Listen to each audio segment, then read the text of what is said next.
जय हिंद दोस्तों, स्वागत है आपका हमारे यूट्यूब चैनल ज्ञानिस्तान में। और मैं हूं कमल कुमार आपके साथ। हमने इसके पहले खोटा अध्याय में पढ़ा सोंद माटी में हमने उबार, जिंगी डुवानी, धुआं धंधा, माइकेलोर, अजवार भौजी के बेंडाल चिंगा, दो पहला जोनरा, ओ दीदा और मलकी बहू को पढ़ लिया है। आज हम पढ़ेंगे सोंद माटी का 9वां कहानी। कुल 10 कहानी है, तो आज 9वां कहानी पढ़ेंगे जिसका नाम है भीतर बाहर। इसके भी लेखक हैं डॉक्टर विनोद कुमार। तो चलिए आगे बढ़ते हैं। भीतर बाहर यह कहानी वास्तविक घटना पर आधारित है, जिसके एक पात्र स्वयं लेखक डॉक्टर विनोद कुमार हैं। हजारीबाग में हुए सांप्रदायिक दंगा और उससे उत्पन्न तनाव का वर्णन इस कहानी में है। यानी हजारीबाग में एक सांप्रदायिक दंगा होता है, उसका वर्णन इस कहानी में मिलता है। मुख्य पात्र हैं सिरजुआ, जिसका वास्तविक नाम है सिराज। बाप का नाम है इबादत खान, जो एक नेक आदमी है। उम्र 26 साल है। सिराज का फुटबॉल का खिलाड़ी है और कप्तान भी साथ में।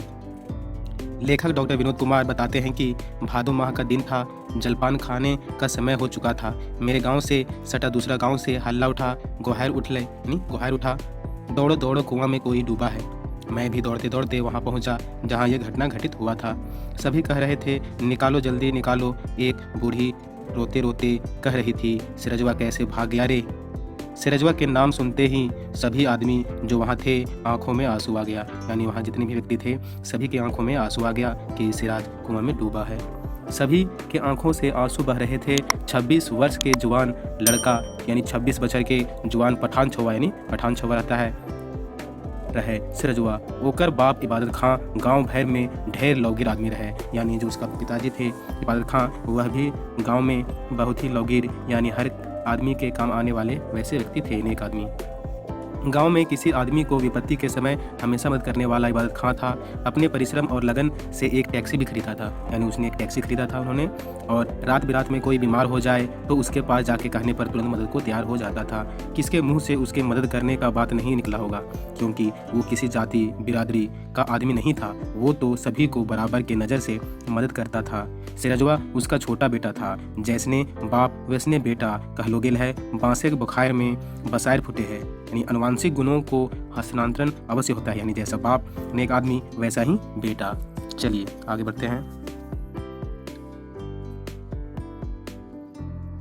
सिरजवा फुटबॉल का एक नंबर खिलाड़ी था, यानी बहुत अच्छा खिलाड़ी था। टीम भावना से खेलने का उसका कौशल, संगठन बनाने की शक्ति, विपत्ति में आदमी की मदद करना, ये सब गुण उसमें थे।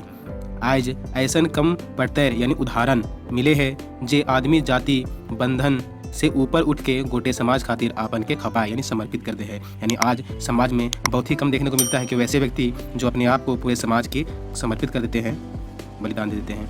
एक घटना को याद करके विनोद कुमार बताते हैं कि मैं भी सिरजवा के साथ फुटबॉल मैच खेलने अमृतनगर गया था, हजारीबाग के अमृतनगर में।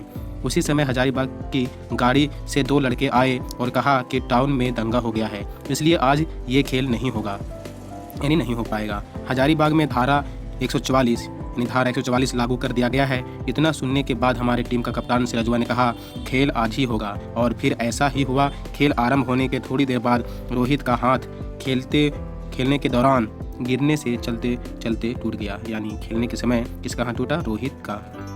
किंतु किसी ने यह साहस नहीं किया कि उसे अस्पताल ले जाया जाए। ऐसी स्थिति में सिरजवा उसे रिक्शा पर लाद कर हजारीबाग पहुंचा। बस स्टैंड से अपने कंधों का सहारा देकर उसे अस्पताल पहुंचाया। यानी उसके आगे, यानी बस स्टैंड के आगे वहाँ रिक्शा नहीं जा रहा था, तो वह अपने कंधों पर बैठा के, है ना, अपने जिसका नाम क्या था, रोहित को आगे अस्पताल तक पहुंचाया और शाम को वापस घर लौटा। रात भर वो सोचता रहा। आदमी एक दूसर के खून के प्यासल कीले हो जाहत, मती खराब है का, यानी जाइन और दोसर के जान लिए पर तुल जाहत हैं। यानी सांप्रदायिक जहर फैलावे हत। यानी शहर से अच्छा तो हमने के गांव है कि आज तक गांव में कौन हो तफरका, यानी तफरका मीन्स होता है दंगा, नाय भेले। यानी अभी तक उसके गांव में कहीं भी वैसा दंगा नहीं देखने को मिला है, और शहर में यह मिल गया। सब चाहे हिंदू हो बा मुसलमान, मुद्दा सब मिलजुल के ऐसने रहे हत जैसे सब एक परिवार के आदमी, यानी सब हिंदू मुसलमान सब मिलकर रहते हैं एक परिवार के जैसा गांव में। यदि शहर के आदमी, यानी शहर के भी लोग इसी तरह चलते तो यह धरती स्वर्ग हो जाता स्वर्ग। इतना कहकर उसके आंख छलक आए।